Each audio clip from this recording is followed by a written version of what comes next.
Assalamualaikum warahmatullahi wabarakatuh.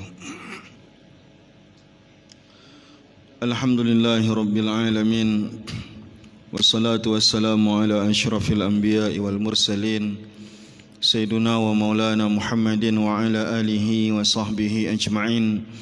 Rabbi syrah lana sudurana wa yassir lana umurana wa ghafir lana zunubana amin ya rabbal alamin. Kita lanjutkan kembali membaca kitab Syarah Hadis Qudsi yang disusun oleh Syekh Muhammad Mitwalli Sya'rawi, ulama besar di Mesir yang terkenal dengan kemampuannya, kemahirannya dalam berdakwah, menafsirkan Al-Quran, dan banyak ceramah-ceramah Syekh Muhammad Mitwalli Sya'rawi ini mensyarahkan hadis-hadis qudsi yang kemudian disusunlah di dalam satu kitab yang kita baca ini. Kita akan mengambil hadisnya saja. Dalam sebuah hadis yang bisa kita dapatkan di dalam kitab Musnad Imam Ahmad dan juga di dalam kitab yang disusun oleh Ibnu Hajar Haytami, Allah Subhanahu wa taala mengatakan dalam sebuah hadis qudsi, kata Allah, inna anzalnal mala liiqamis salati wa ita'iz zakati. Sesungguhnya kami, kata Allah, memberikan harta. Harta ini bukan hanya uang ya, tapi segala hal yang menjadi kekayaan itu kategorinya adalah harta. Bukan harta yang dimaksud hanyalah uang yang kita jadikan sebagai alat tukar saja, tapi secara umum, kata Allah, kami, kata Allah, turunkan harta. Atau bahasa lain, kami memberikan harta pada seseorang. Jadi Allah Subhanahu wa taala Maha pemberi rezeki. Semua orang akan mendapatkan rezeki dari Allah Subhanahu wa taala ya. Semua orang mendapatkan kasih dan sayang Allah. Baik dia kafir sekalipun, dia akan mendapatkan kasih dan sayang kasih Allah Subhanahu wa taala, sehingga dia juga bisa memiliki harta ya, meskipun dia tak beriman dengan Allah Subhanahu wa taala. Lalu kata Allah, tentu saja seruan ini adalah untuk orang beriman. Hadis ini penting untuk kita pahami, biar kita paham kira-kira yang Allah titipkan kepada kita itu sebenarnya gunanya untuk apa, yang Allah mau itu apa. Sehingga nanti di antara kita ada yang banyak hartanya, ada yang sedikit hartanya. Terserah sedikit ataupun banyak yang Allah berikan kepada kita, tapi dalam keyakinan kita, rezeki itu hak Allah Subhanahu wa taala. Memberikan kepada hambanya tertentu banyak, ada juga orang yang diberi sedikit. Nah sekarang yang jadi pertanyaan besar bagi kita adalah sebenarnya, apakah harta yang Allah beri itu memang untuk kita habiskan, untuk kita poya-poya, untuk kita bisa gunakan untuk beli sesuatu dan segala macam? Yang Allah inginkan apa? Kan begitu pertanyaannya. Sehingga nanti dalam membelanjanya pun kita paham sebenarnya ini mau dibelanjakan apa nih uang ini.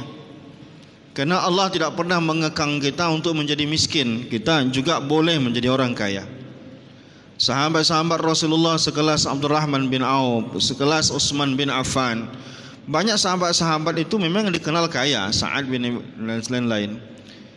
Hanya saja pertanyaannya adalah, benar enggak kemana alokasi belanja kita? Udah sesuai belum tujuan Allah ngasih uang itu dengan pembelanjaannya? Akan begitu. Kata Allah, inna anzalnal mala liiqamis salah. Nah, ini menarik ini. Kata Allah, kami turunkan uang, kata Allah, kami turunkan harta, apapun bentuknya, apakah rumah, apakah tanah, apakah apapun itu bentuknya, liiqamis shalah, agar itu digunakan untuk mendirikan sholat. Gimana uang untuk mendirikan sholat? Apa hubungannya, kan begitu? Wa ita'iz zakat, agar kalian bisa bayar zakat. Uang dikasih sama Allah, kata Allah, bukan untuk makan malah. Kata Allah, ini gunakan untuk sholat, gunakan untuk zakat. Diwakililah kalimat sholat dan kalimat zakat di sini. Namun secara umum sebenarnya yang Allah inginkan apa dari kalimat ini? Kan begitu.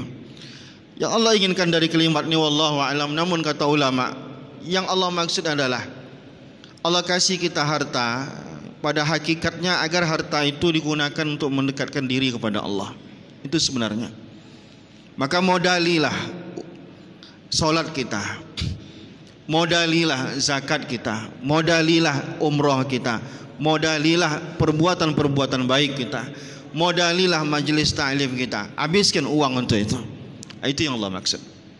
Jadi dari sini kita bisa paham kira-kira membelanjakan harta itu untuk apa. Jangan-jangan habis ke perut semua. Jangan habis di perut, habis untuk kemewahan, habis untuk jalan-jalan, sehingga sasaran utama uang itu Allah kasih ke kita itu enggak tercapai, ya, tak tergunakan. Kita makan dengan harta itu agar kita bisa menegakkan tulang belakang kita dan kita bisa sholat dengan sempurna dan lain-lain. Nah, walau kana li ibni Adam wadin, kata Allah, seandainya ada orang punya satu lembah itu kan besar itu. Dalam hadis lain, nanti di sini tak dijelaskan. Dalam hadis lain disebutkan isi lembah itu emas semuanya. Satu lembah, satu danau, emas semua isinya. Seandainya kalian punya itu, kata Allah, la ahabba an yakuna ilaihi sanin, pastikan pengen punya yang kedua. Nah, ini sisi lain dalam hadis ini. Pertama kata Allah, kami kasih kalian duit supaya duit itu dimodalin ibadah kalian itu. Modalinlah untuk berangkat haji, modalinlah untuk sedekah, modalinlah untuk belajar segala macam. Nanti seakan-akan Allah ingin katakan begitu. Kan pasti sayang sama duit itu, pasti cinta kalian, muncul serakah duit itu. Bahkan kalaupun seandainya banyak uang, dan uang itu jika dibelikan ke emas bisa satu lembah isinya emas semuanya, takkan cukup sama kalian. Nah, ini seakan-akan Allah ingin katakan kita takkan pernah puas. Seakan pernah puas. Walau kana lahu wadiyanin la habba an yakuna ilaihi masalisun. Kalaupun Allah kasih 2 lembah, pasti pengen 3. Bahkan besok mati pun hari ini kita pasti kalau bisa buka perusahaan baru. Tak pernah puas dengan apa yang Allah beri. Lalu kata Allah, wala yamla'u jawfa ibni Adam illa turab. Tak akan ada yang bisa membuat kalian puas, kata Allah. Tak akan ada yang bisa memenuhi mulut manusia. Allah gunakan mulut, jauf, rongga kita ini takkan pernah penuh. Takkan pernah penuh, maksudnya itu adalah kepuasan kita takkan pernah terpenuhi. Berapa banyak pun harta kita, takkan pernah ada sampai titik kita puas punya harta segitu. Lalu kata Allah, illa turab, cuma satu yang bisa membuat mulut kalian terpenuh, kata Allah, yaitu tanah. Maksudnya apa? Cuma mati yang akan menghentikan kalian serakah cari duit. Bahkan kita ini umur 70, 80, selagi masih buka perusahaan baru agar bisa menghasilkan uang banyak, padahal uang kita udah banyak, besok bisa jadi kita mati. Tak pernah puas kita akan buka lagi. Ada penghasilan baru, buka ini, tak tahu capek, tak tahu mana ibadah. Cuma satu, kata Allah, yang bisa menghentikan kalian. Yang satunya bisa menghentikan, kata Allah, adalah turab. Masuklah yang kubur, baru terhenti sifat keserakahan. Jadi hadis qudsi ini sebenarnya satu sisi Allah ingin ajarkan kita, satu sisi Allah ingin berikan kabar buruk pada kita. Yang ingin Allah ajarkan apa? Berapapun duit yang Allah kasih, ayo modali ibadah kalian. Jangan pelit. Kalau jalan-jalan aja habis duit banyak, tidak peduli. Tapi kalau udah masalah ibadah, beli kendaraan untuk rutin ibadah, beli tiket untuk berangkat ke Mekah, agak malas kita mengeluarkannya. Kadang untuk akikahan, kadang untuk kurban setiap tahun aja agak rumit, agak sulit kita mengeluarkan duit. Tapi kalau lain daripada itu mudah bagi kita mengeluarkannya. Lalu kata Allah, hati-hati dengan uang. Uang itu membuat kalian serakah. Dan keserakahan itu tak akan pernah habis. Meskipun sakit parah, kita pasti serakah itu masih ada dalam diri kita. Kapan berakhir? Mati. Maka na'udzubillah, Allah contohkan, Allah abadikan dalam Al-Quran kisah Qarun. Qarun awalnya miskin, Dengan kemiskinannya dia suka membantu orang lain. Maka Nabi Musa terkesima melihat kesolehan daripada Qarun, sepupunya Nabi Musa alaihissalam. Maka Nabi Musa berdoa kepada Allah untuk memperkaya Qarun. Maka Allah berikan Qarun kekayaan yang tak pernah orang sekaya itu. Luar biasa kaya. Bahkan Allah mensifati kunci gudangnya saja Qarun itu harus diangkat oleh orang yang banyak yang bertubuh kekar. Apa yang terjadi setelah Qarun kaya? Orang menasihati Qarun agar dia bersedekah, agar Qarun ini menjadi orang soleh, karena Qarun melampaui batas. Dengan kekayaannya itu dia berpoya-poya, dengan kekayaan itu dia mabuk-mabukan, dengan kekayaan itu dia bermaksiat. Maka orang-orang menasihati Qarun. Bahkan orang menasihati Qarun, dulu engkau miskin, engkau suka bantu orang, sekarang udah kaya, bantulah orang. Apa kata Qarun? Innama utituhu ala ilmin indi. Aku yang cerdas cari duit, kata Qarun. Dengan ilmu pengetahuanku, aku bisa mampu menghadirkan uang. Qarun lupa ada doa Nabi Musa alaihissalam di situ. Maka Allah murka kepada Qarun. Allah tenggelamkan Qarun. Fa khasafna bihi wa bidarihi al-ardh.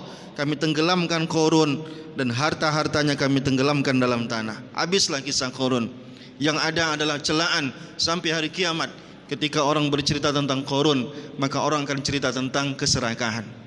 Maka keserakahan selalu akan berakhir buruk, dan hidup kita akan menjadi celaan sepanjang masa, karena orang akan selalu kenang keserakahan seseorang. Maka hadis ini menjadi peringat bagi kita. Semoga Allah jauhkan kita dari sifat-sifat keserakahan. Semoga Allah mampukan berikan kekuatan kita untuk mengeluarkan, membelanjakan harta, memodali ibadah kita dan mendekatkan diri kepada Allah Subhanahu wa taala. Assalamualaikum warahmatullahi wabarakatuh.